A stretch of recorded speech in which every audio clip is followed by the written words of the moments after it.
आखिरकार दलित अपना मसीहा किसे माने, एक युवा सांसद मुझे क्यों आना पड़ता वहां से या आयरन लेडी को? एक पॉलिटिकली एक्शन हीरो और एक पॉलिटिकली प्रूव्ड जिन्होंने राजनीति में करके दिखाया। दलित राजनीति में एक ऐसा सवाल खड़ा हो गया है जिसका जवाब 2027 की राजनीति तय कर सकता है। आखिर दलित समाज का सबसे बड़ा चेहरा कौन? एक तरफ उत्तर प्रदेश की 4 बार की मुख्यमंत्री बीएसपी चीफ मायावती जी या हर मुद्दे पे सड़क पर उतरने वाले युवा सांसद चंद्रशेखर आजाद। क्या यह नेतृत्व की लड़ाई है या राजनीति में एक अलग अलग सोच? उत्तर प्रदेश की राजनीति में दलितों का असली मसीहा कौन? वर्तमान उत्तर प्रदेश की राजनीति में बीएसपी चीफ मायावती और चंद्रशेखर के बीच दलितों की मसीहा बनने की होड़ लग गई है। ऐसे एक चीज पहले ही क्लियर कर दूं कि मायावती जी का कोई जोड़ नहीं है। मायावती जी उत्तर प्रदेश की 4 बार मुख्यमंत्री रही हैं और उन्होंने राजनीति में दलितों को एक नए मुकाम तक पहुंचाया है। लेकिन चंद्रशेखर आजाद भी घिसते घिसते धीरे धीरे लड़ते लड़ते सांसद तो बन ही गए हैं। दरअसल यह लड़ाई मेरठ की ललिता हत्याकांड में खुलकर सामने आया। जिस दिन नगीना सांसद चंद्रशेखर आजाद मेरठ पहुंचे उसी दिन बीएसपी चीफ मायावती जी का लखनऊ में प्रेस कॉन्फ्रेंस होता है।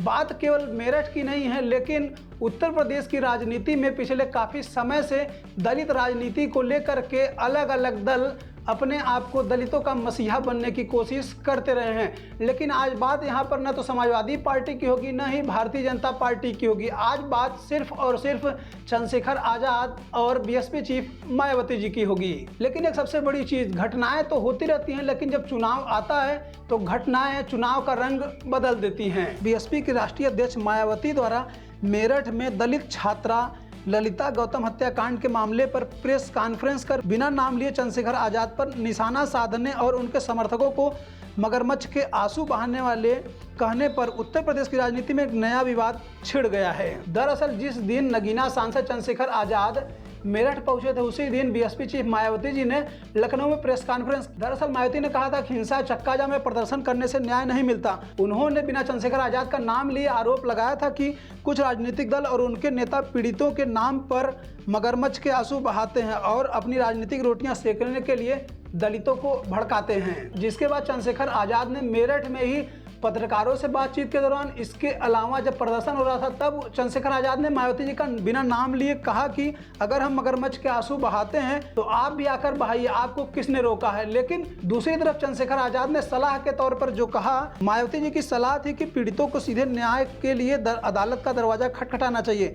इस पर चंद्रशेखर आजाद ने पलटवार करते हुए कहा कि यदि वे कोर्ट के फैसले का 10 साल इंतजार करेंगे तब तक दलित महिलाएं और बेटियों के साथ हो रहे अत्याचार पर क्या वे हाथ पर हाथ रखकर बैठे रहेंगे। मेरे मन को ठेस इसलिए पहुंची कि आप तो लड़ नहीं रहे और हम लोग जान की बाजी लगा के हमारे कार्यकर्ता लड़ रहे हैं, पुलिस से डिटेन हो रहे हैं, गालियां खा रहे हैं और अपना पैसा खर्च कर रहे हैं। तो वो ये कह रहे हैं कि साहब ये तो जो मगरमच्छ के आंसू बहाने, आप भी आओ ना मगरमच्छ के आंसू बहाने, आओ तो समाज के बीच में। और वो कह रहे हैं कि ऐसा है ये आंदोलन वगैरह नहीं करने चाहिए, अगर वो निचली अदालत से न्यायालय में सर्वोच्च न्यायालय चला जाओ। हालांकि दोनों नेताओं के बयानबाजी से दलित राजनीति केंद्र में आ गई है और इसको लेकर के एक बहस छिड़ गई है कि दलितों का असली मसीहा कौन है।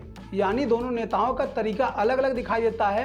एक संवैधानिक और संगठनात्मक रास्ते पर जोर देती हैं, जबकि दूसरे सड़क से लेकर संसद तक आवाज उठाने की बात करते हैं। अगर गाली आप मुझे क्यों आना पड़ता धर्मवीर सिंह, मुझे क्यों आना पड़ता वहाँ से? सर ऐसी बात नहीं है। फिर आपको तो ये आप मुझे बताओ मैं क्यों आया वहाँ से? क्योंकि आप गाली दे रहे हो।